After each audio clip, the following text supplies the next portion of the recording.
Okay, on to the next project. This is a Makita generator in model G5711R. When I first saw this generator about 12 years ago, it was in brand new condition.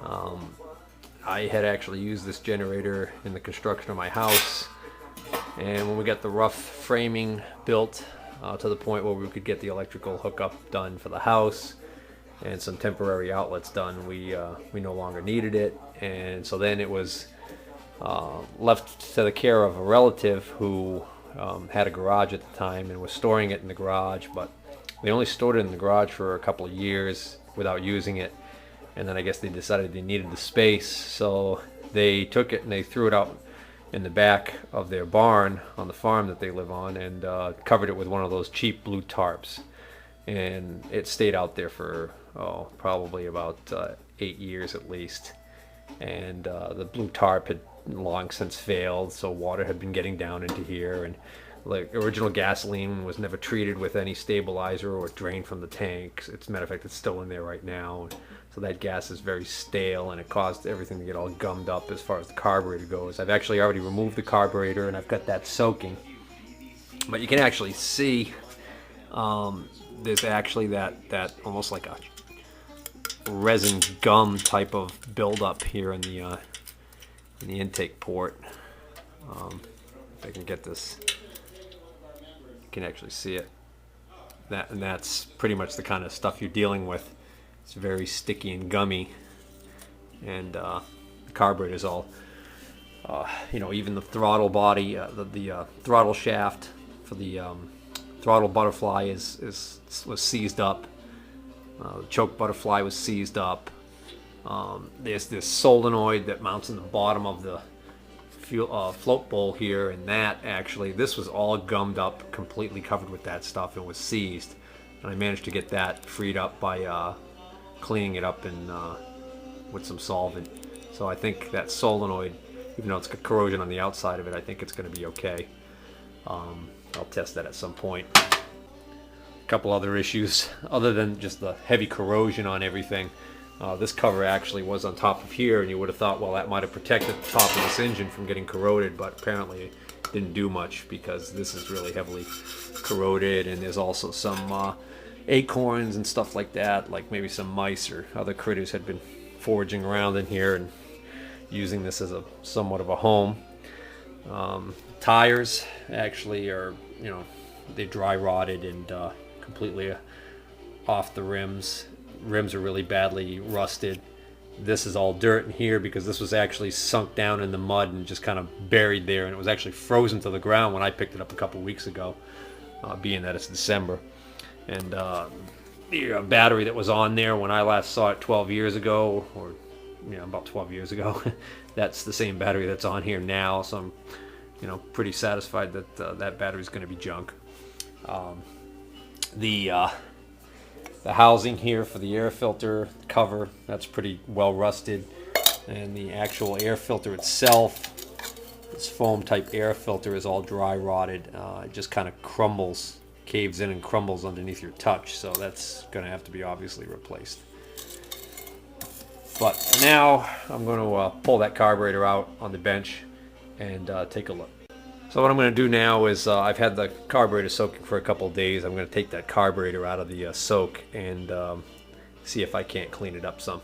All right, here's the carburetor. I just removed it from the solvent bath. I actually soaked it for a few days in the solvent. Then I used a toothbrush and got the heavy grime off of it, cleaned it up, and then I removed the throttle butterfly and the throttle shaft. I was able to work that out. It was seized in there when I first got the machine, and then after soaking it, it worked its way free. So then I also removed the pilot jet and any other adjustments of screws or ports that unscrew, including the main jet down inside there. I unscrewed that, and luckily I was able to get all of that out without any major issues.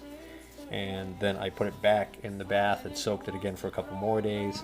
Now I've just gave it a good rinse with water because I use a water-based solvent, and now I'm going to use some compressed air to clean off all the water so I can avoid any re-corrosion issues. Okay, I've dried it out and got all the water out of it. And what I use, I've got this this little air jet nozzle that I put on a air fitting, and I use my compressed air. And I like this one because it's adjustable, and I could also, it's got a really fine point on it, so I can even put it right into some of the openings to make sure I force the water right out of there.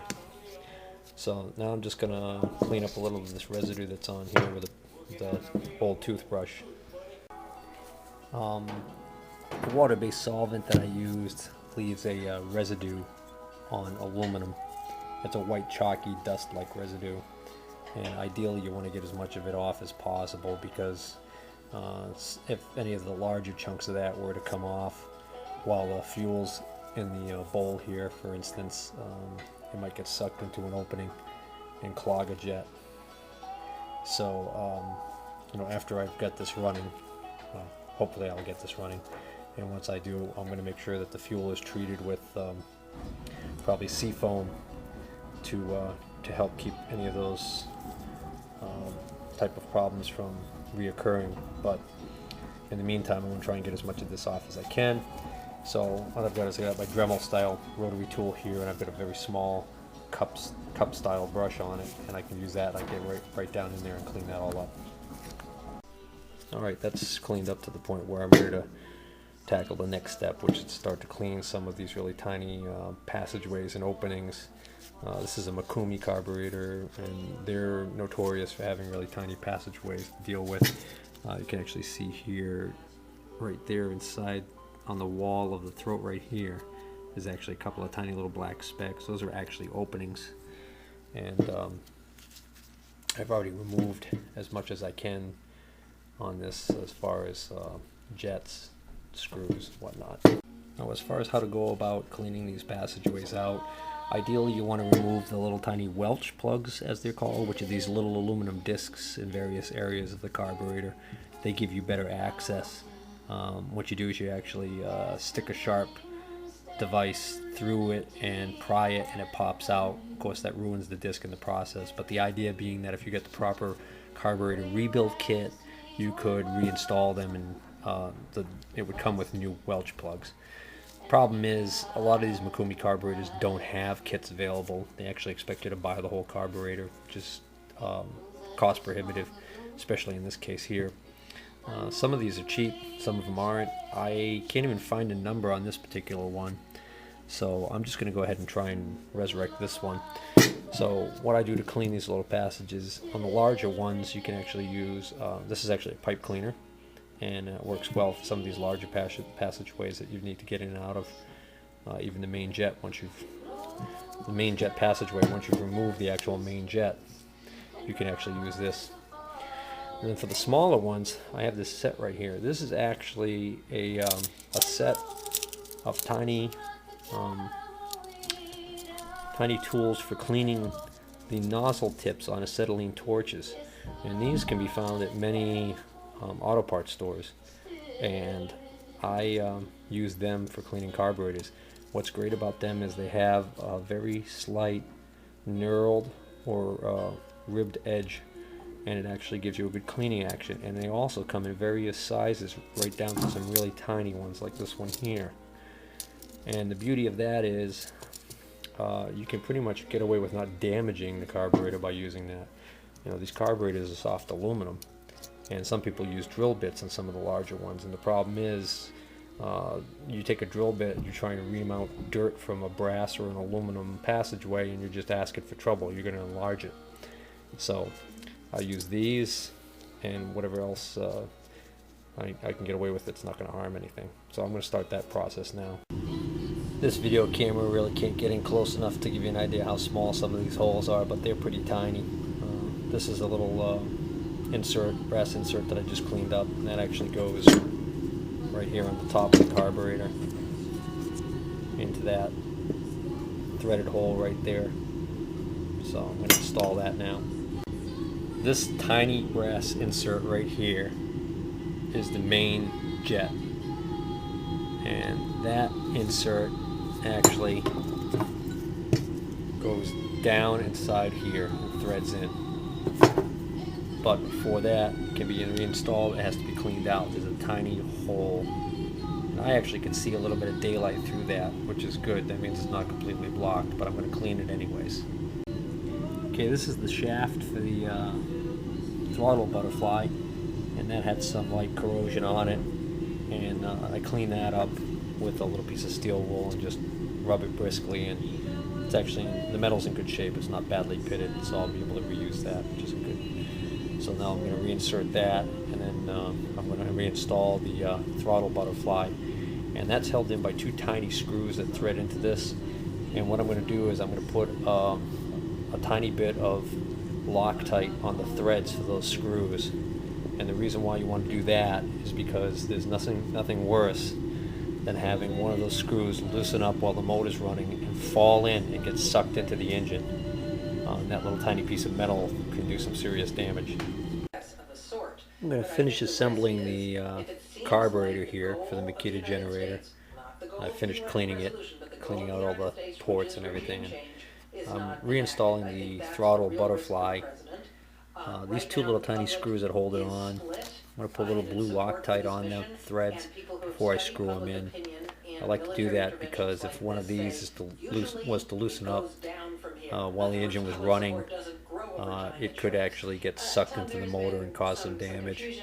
Or the other thing that could happen is if both of them were to fall out and the throttle butterfly were to fly open, you could actually have the engine end up being wide open and run away on you. I reinstalled the float. The pin that actually holds the float in place is actually a light press fit. So you just insert it most of the way in and then tap it a little bit to drive it home. Okay, I've installed this air mixture screw. Basically I tighten that till it bottoms out softly, and then I backed it out 1 1/4 turns, and that's going to be my starting point for where I'm going to, if I get the engine running, where I'm going to start tuning it. This is what's left of the float bowl retaining bolt. It's really in lousy shape, but I'm going to try and clean it up on the wire wheel and see if I can't save it. Hard to believe it's the same bolt that I just showed you, but it's cleaning up fairly decent. Underneath all of that garbage was actually an O-ring, so let's see if I can find an O-ring to replace that one. I might even see whether or not there's an inexpensive kit for this particular carburetor, only because even though I didn't really want to put much into this carburetor money-wise, the other issue is that the float bowl O-ring inside there is almost surely going to be an issue. It looks pretty deteriorated, so if I get a kit, it might come with that.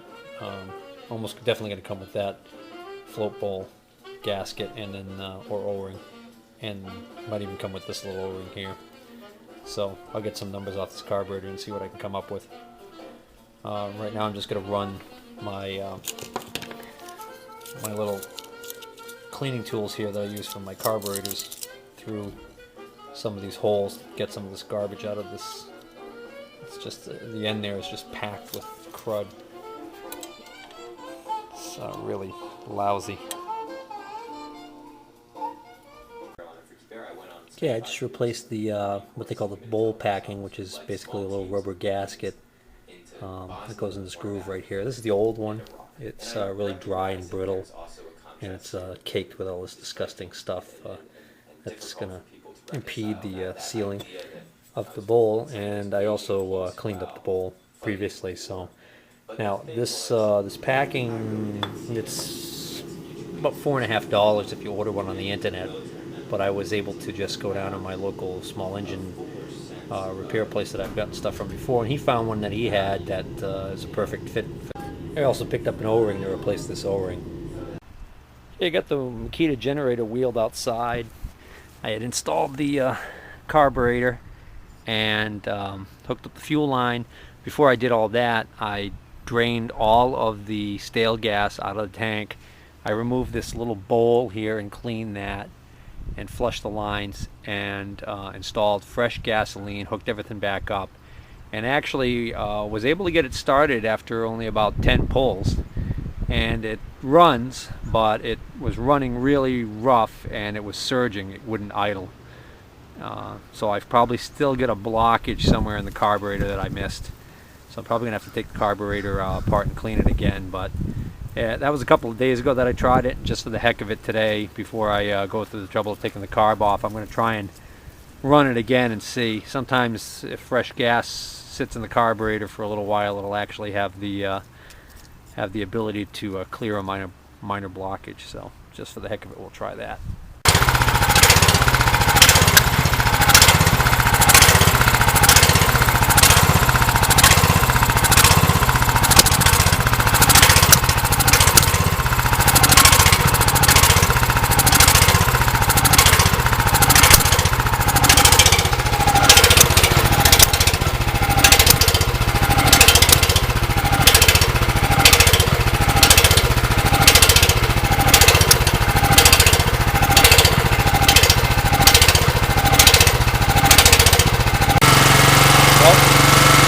Getting better. Turns out I missed a little orifice on this little tip right here.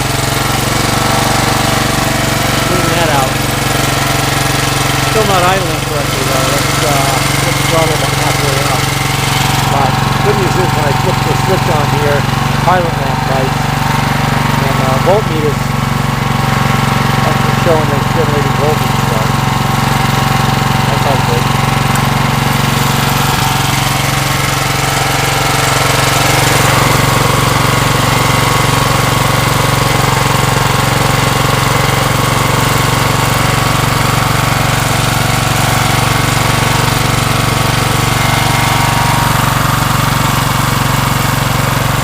That's actually supposed to be idling right now, but it seems a little high. I'm going to try and readjust the pilot scope.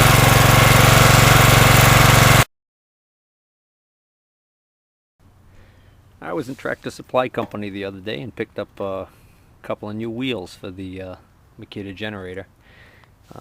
These are the hand truck wheels that I had on there just temporarily while I was working on it, but these are actually identical size to the ones that were on here originally. The 4.10/3.50-4 tire size is identical.